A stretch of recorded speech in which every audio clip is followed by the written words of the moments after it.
What is going on, guys? It is Patrick here, and today I'm back bringing you another top 5 video, and in this episode we're going to be covering the top 5 most underrated guns in Call of Duty Black Ops 2 Zombies. That's right, we're only going to be covering the guns in Black Ops 2 Zombies, as there are so many underrated guns in all of Zombies. I thought it would be too hard to cover them all, so we're just going to do Black Ops 2. Also want to mention that this is just my own personal opinion, so if you guys do not agree, you don't have to dislike or anything. It's just my opinion. If you guys want to leave a like, help me out. As always, that'd be great. Now let's get into this video.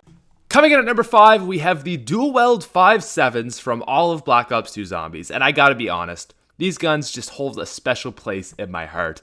I think they're magical.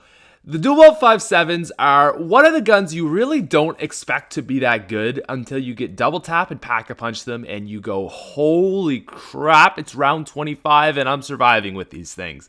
These things are, like I said, not the best gun in the game, but you really don't expect them to be as good as they are. You know, looking back in the days of Black Ops 1 Zombies, when we had the PM63s and the CZ75s, those things were pretty god-awful. And then you got these things, no one was expecting much from a dual-weld weapon. The only good dual-weld weapons were the Zap Gun and the Mustang and Sally. Then the dual-weld 5.7s come along and just start ripping shit up. And it's like, well, hot damn, why didn't you tell me, Treyarch, that you could actually make a good dual-weld normal weapon?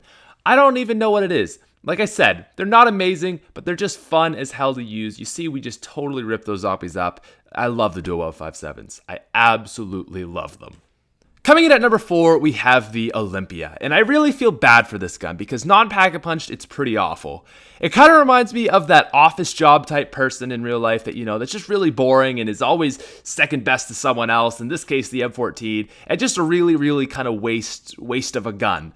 Until you pack-a-punch it. And when you pack-a-punch it, it's kind of like this office job person, He's sick of his life, he hates it, so he says, screw it, I'm quitting my job, and he goes out and joins a motorcycle gang. Well, that's exactly what the Olympia does. He says, yeah, you know what, I'm friggin' lame as hell, I need to step it up. So, pack-a-punch it up, and it becomes amazing. It's like a one-shot kill up until round 30 with double tap when you pack-a-punch this thing. It's called the Hades, for God's sakes.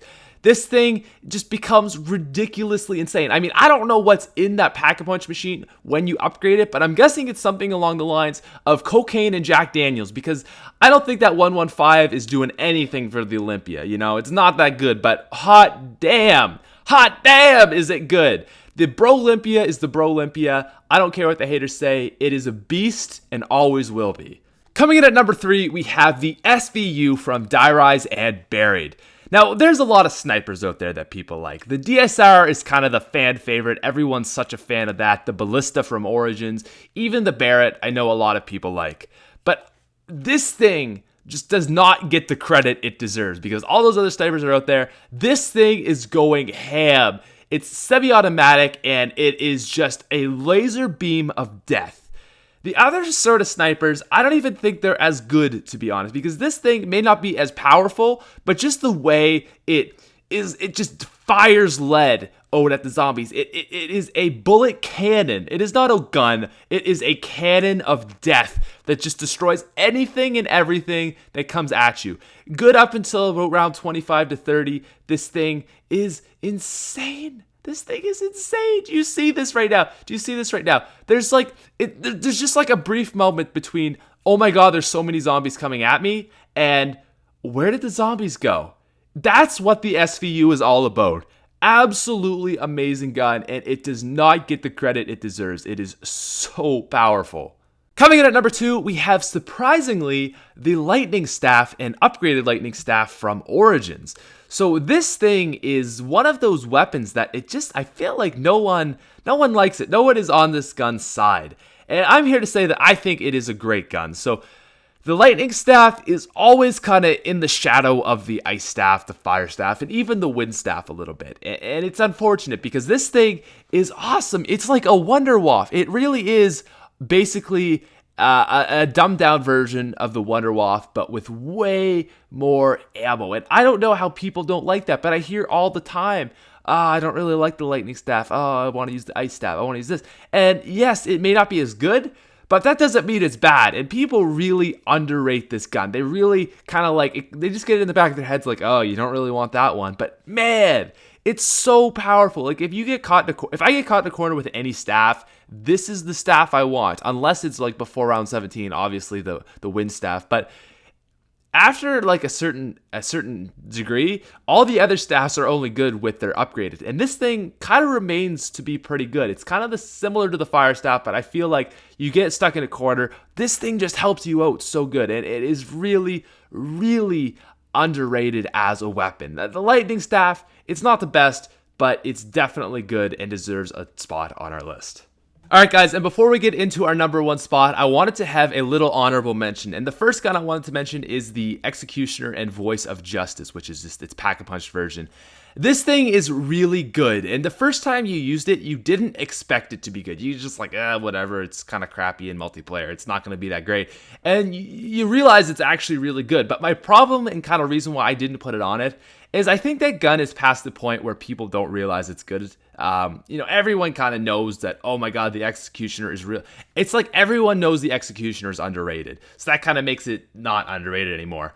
Same with the DSR. The DSR was like such a surprisingly good gun because you could get iron sights and stuff on it. Really, really awesome. But I think we're at the point that everyone knows you can get iron sights again. And it's just one of those guns that, I'm not saying, people don't know about these other guns and I'm like the first to find out, but those are two guns that I feel like are really, really popular now and almost aren't underrated because everyone knows they're underrated at this point. But anyways, let's move on to the number one spot. And coming in at number one on our list of top 5 most underrated guns in Call of Duty Black Ops 2 Zombies, we have the Sweeper. Never has a gun gone so unnoticed in zombies as the Sweeper has. And the problem with it is that the Vitrolic Withering is just so amazing. People kind of forget that this thing's amazing. And it's okay. But I'm here to remind you guys that this thing is an absolute beast. 2-shot shotgun, right? Basically an Olympia. But on cocaine, Jack Daniels, steroids, and bath salts. Did you just see that?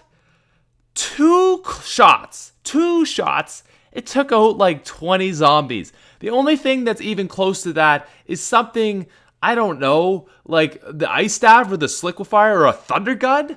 Oh my god, this thing's good. And it's a sniper. It can have really, really long range. The Sweeper is so underrated. It's ridiculous. It's amazing. And it deserves our spot as the most underrated gun in zombies. Just because the Vitrolic Withering is just so incredible, people forget to use this thing.